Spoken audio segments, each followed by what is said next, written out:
oftentimes I begin to think about when it pertains to just financial coaching, things that just make sense. I begin to think about, when they say faith cometh by hearing, and the scripture says faith cometh by hearing and hearing.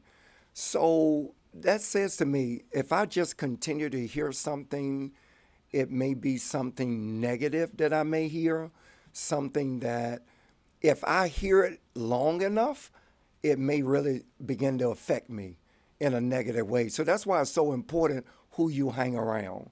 So if you hear how tough things are, oh, it's hard, everybody's struggling, if you constantly hear that, it's gonna have a negative effect as it pertains to what you believe, because it says faith cometh by hearing. Faith cometh. So you will begin to develop faith in a negative way as it pertains to finances. If you're constantly hearing how hard it is, it's tough, everybody's struggling, so forth and so on. But the flip side is if I'm in an environment where I'm hearing positive things about finances and I'm seeing prosperity close up and in person, and I'm hearing principles about increase, and all of that would jar my faith, will awaken my faith to cause me to begin to develop faith for increase and prosperity. When you have confidence when it pertains to finances, it will be attracted to you. If you feel like, well, money is over my head, is I can't reach it, I'm not on this level, this is not for me, then you can't dominate in that arena. It's something where you have to believe that I belong here, so to speak, for you to just really be able to function. Like, for example, if somebody invited you to a place and you felt like you were out of place, you would kind of be shy. And I don't know if I don't know if I can mingle or cope with the people here because I feel like I don't belong. But if you know you belong, you go in there with confidence, with your head up. You go in, you're not intimidated because you know you belong there. So there are certain arenas, even as it pertains to prosperity, where people can almost be shy about it. I don't know if I don't know if I can ever go here. I don't feel like I belong here. If you don't begin to anticipate going to a place, you will never go there. So it is it's something. It's okay. A basketball game. They practice. They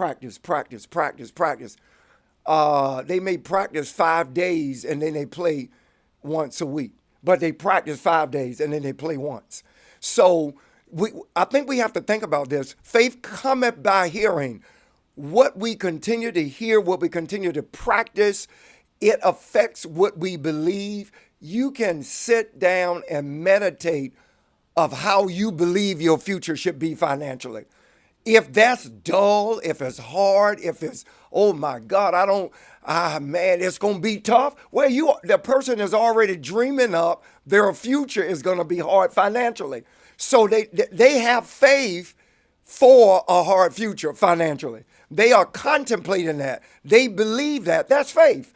And then that's why it manifests in their life. Somebody can be sitting there, they may not have much in the bank, but they're dreaming big. They're dreaming, oh my God, I believe this is going to happen. And they continue to hear of things. So they are like, man, yes, my circumstances are going to change. They haven't done anything yet. They're just thinking about it.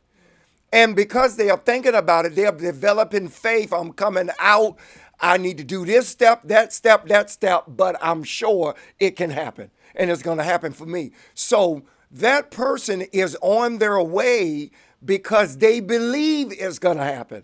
A lot of things occur based on what we believe. Person is sitting there, man, it's tough, it's hard. I don't know. Nobody in my family ever had it. Oh, I read the news. Oh, I heard the news report. Oh man, they said a recession is coming.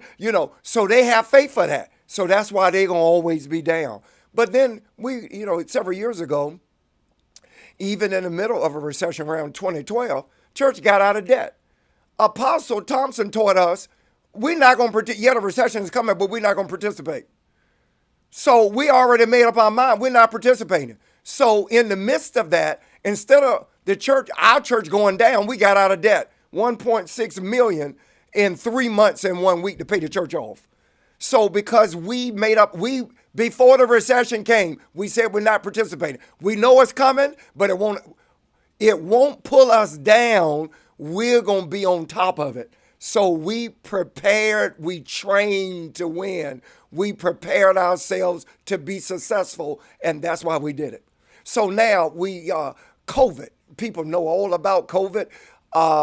You can't go to work, can't go out of the house, all kind of different things going on. But instead of us losing, we trained our people to succeed. So we have members get new homes. We paid off our own personal home during the pandemic.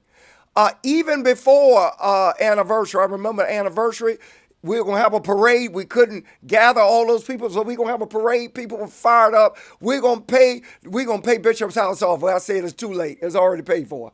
So I've just saw God do all of these things, but I prepared my spirit for increase, for more, for success, to dominate. And that's why it happened. Now, the circumstances in society was such. That didn't change, but I was ready and prepared to deal with it because just of the way of my mindset and what I believe and you see, you got to believe stuff. Things don't just happen. It's what you believe will happen.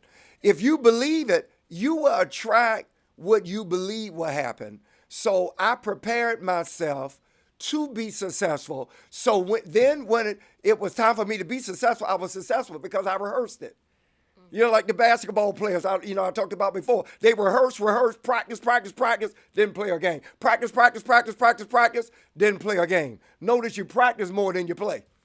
So, if you don't practice right, you're not going to play right. So when you go to practice, when you go to playing, if you've done it so long, it almost becomes second nature. You don't have to try to think about it. I just do it. It's game time now. I just do what I've rehearsed and practiced to do. Now it just come out of me. It's easy. Yeah, that's a good word. It's easy. So because I've rehearsed it, I've got it straight in my mind. I'm determined I'm going to produce. I'm going to go forward. And because I trained myself that way, then when game day come, it looked like, man, this guy's a superstar. All this stuff coming against him, it doesn't seem like it's affecting him because I trained myself to win. I sat down now. I already saw all the stuff that would come against me and what would try to dismantle where I'm trying to go.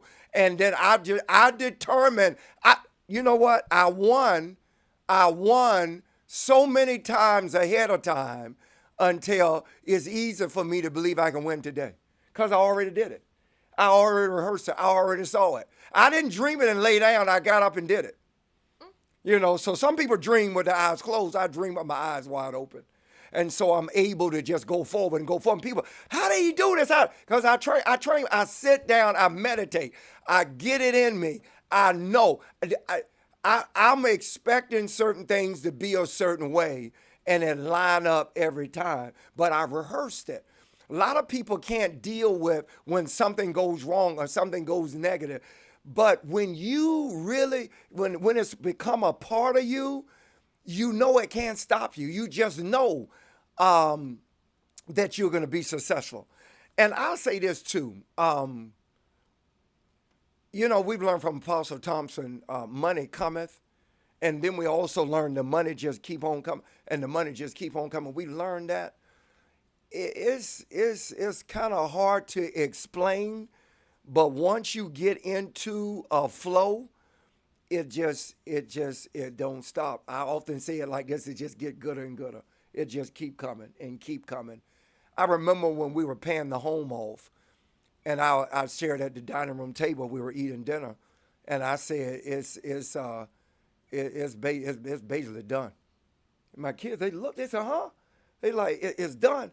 So Daniel was there, David, etc. Daniel called a few of his friends. They like, I got to get in on it. So they came that day. He had some money. He said, so and so, they want to get it in.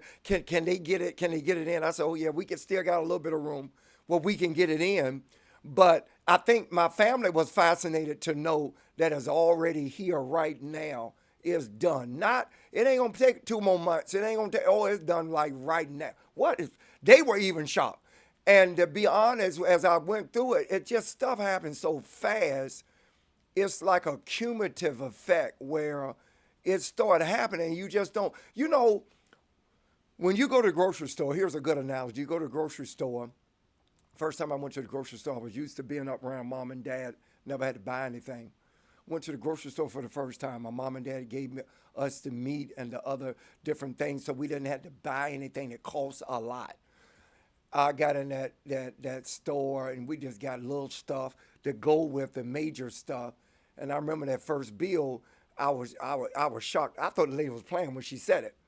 And then she said it again. I looked. I didn't want her to know I was startled. So when I got out in the vestibule, I didn't even leave the store. I went over and I want to make sure she didn't mark something wrong because I couldn't believe it was this much money. But this is the principle: 35 cents, $1.35, $5, $12, $15, $2, $4, $8. You keep adding up. You don't need scan it. You hear beep, beep. I used to be a cashier at one point as well. So, all that stuff.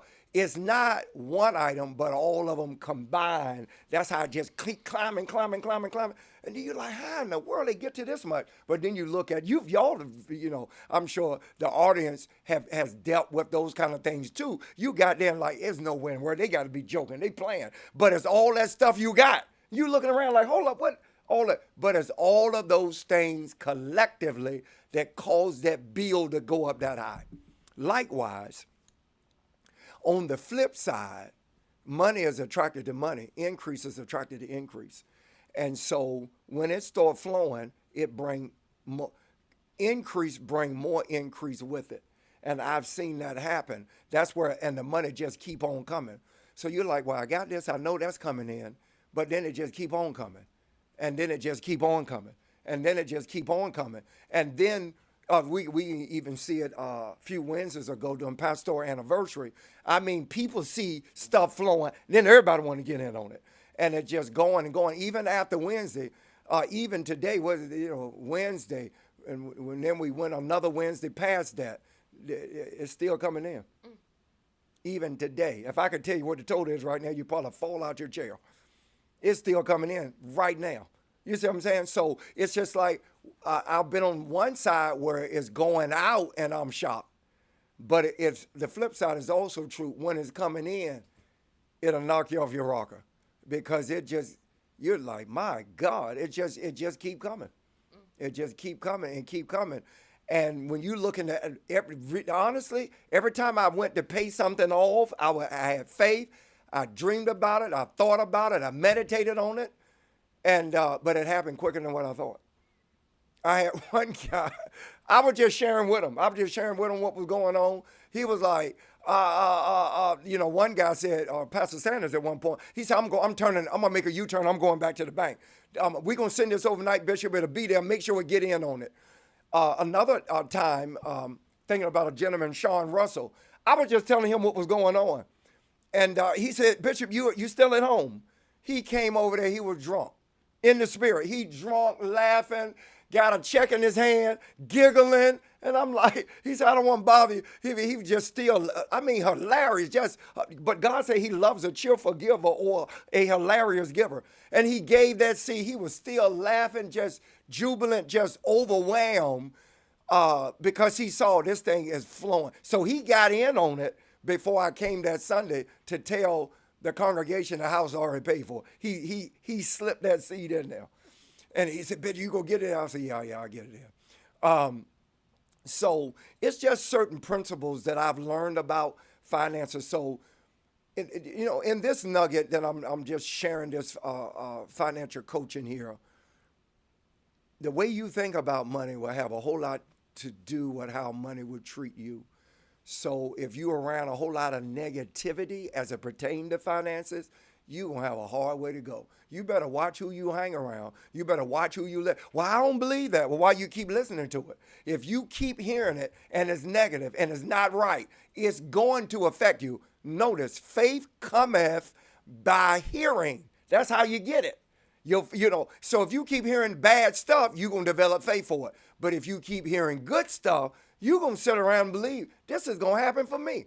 Man, I don't have to be a certain age to be on a certain level of prosperity.